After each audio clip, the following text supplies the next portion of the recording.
Vous savez ce qu'on va faire? On va voir quelles sont les 5 compétences des personnes hyper organisées. Parce qu'aujourd'hui, si on veut tout faire, on fait partie de cette génération, je veux tout, vous avez remarqué ça? Cette génération qui veut avoir une vie de couple épanouie, un travail hyper épanouissant, avec beaucoup de réussite, une bonne relation avec les enfants, une vie de famille parfaite, et puis prendre soin de soi au niveau physique, mental, émotionnel. On veut tout. Pour ça, il faut être organisé. Alors, on va voir. C'est un rappel, rien d'exceptionnel, mais c'est important parfois de nous rappeler les choses, ok? Parce que ne pas faire les choses, toujours chercher les objets perdus, être en retard, ne pas respecter les délais, c'est compliqué quand même. Être désorganisé, c'est être toujours stressé. Sans parler qu'il y a d'autres désagréments. Croyez-moi, je sais de quoi je parle, d'accord? Donc c'est difficile de réorganiser radicalement sa vie. Mais si vous apprenez au moins quelques règles simples qui guident les personnes qui, elles, sont organisées, vous allez voir que la vie va devenir beaucoup plus simple. Okay?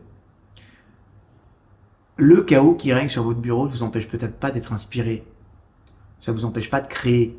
Okay? Et limite, les recherches montrent que vous avez une dimension créative. Mais le chaos dans la maison, ça devient une source de stress. D'accord?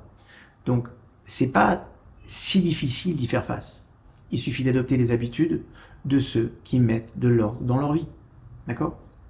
La première chose, la première règle, c'est faire la liste des choses à faire. D'accord? La charge des choses non faites dans la journée, elle est tellement lourde qu'elle risque de vous priver parfois de sommeil la nuit. Mais vraiment, parce que vous dites, tiens, j'ai pas pensé à faire ça. Alors, même si vous n'y pensez pas consciemment, inconsciemment, ça mouline. D'accord? Donc si vous ne faites pas de liste de choses à faire, vous risquez de passer à côté de quelque chose d'important. Donc prenez l'habitude de noter tout ce qui doit être fait au quotidien. Et c'est vraiment important que votre liste, elle soit composée de tâches qui sont réalisables. Par exemple, un truc tout bête, mais sortir les poubelles, c'est une tâche réalisable. Alors qu'améliorer sa maison de campagne, c'est une tâche à long terme. D'accord? Donc, ne laissez pas les tâches de grande envergure vous effrayer ou vous décourager. Vous les décomposez en tâches individuelles plus petites que vous pouvez accomplir de manière réaliste, mais en une journée. D'accord? La deuxième règle, c'est de trouver une place pour chaque chose. Okay? Vous avez encore perdu votre smartphone, votre portefeuille, vos clés. Okay? Vous n'arrivez pas à retrouver quelque chose de temps en temps. Le moyen le plus sûr de perdre du temps et de se mettre les nerfs à vif, c'est de chercher vos affaires et de les laisser là où vous pouvez les trouver. Okay? L'un des secrets de l'organisation, c'est que chaque objet doit avoir sa place dans la maison. D'accord?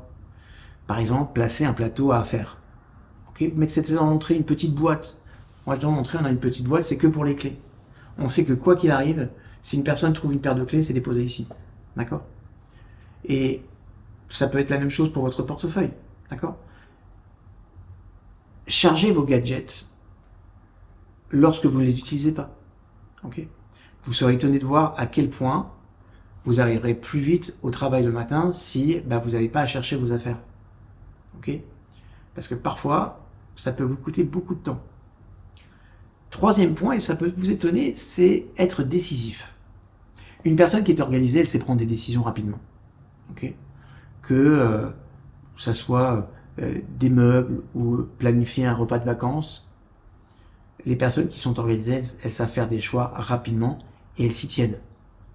Un perfectionniste se lancera dans une frénésie, va analyser toutes les options sans pouvoir choisir la meilleure. Une personne organisée va se contenter d'une option assez bonne.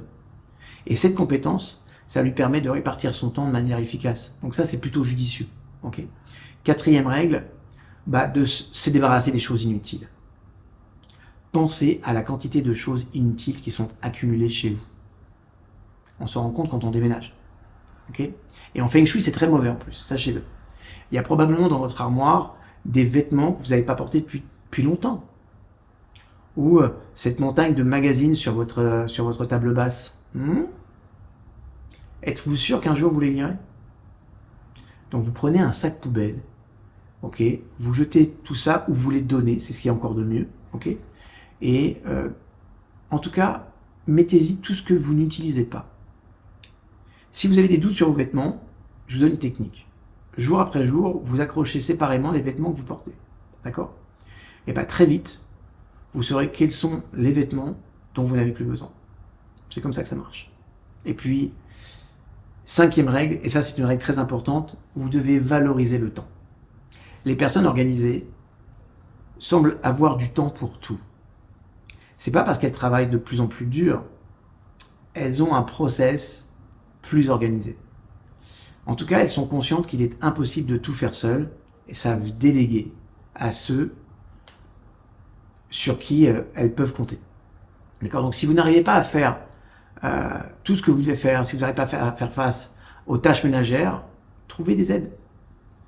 Vous serez surpris de voir tout ce que vous pourrez faire avec le temps dont vous disposez. Mais pour ça, il faut être super organisé. Ça marche?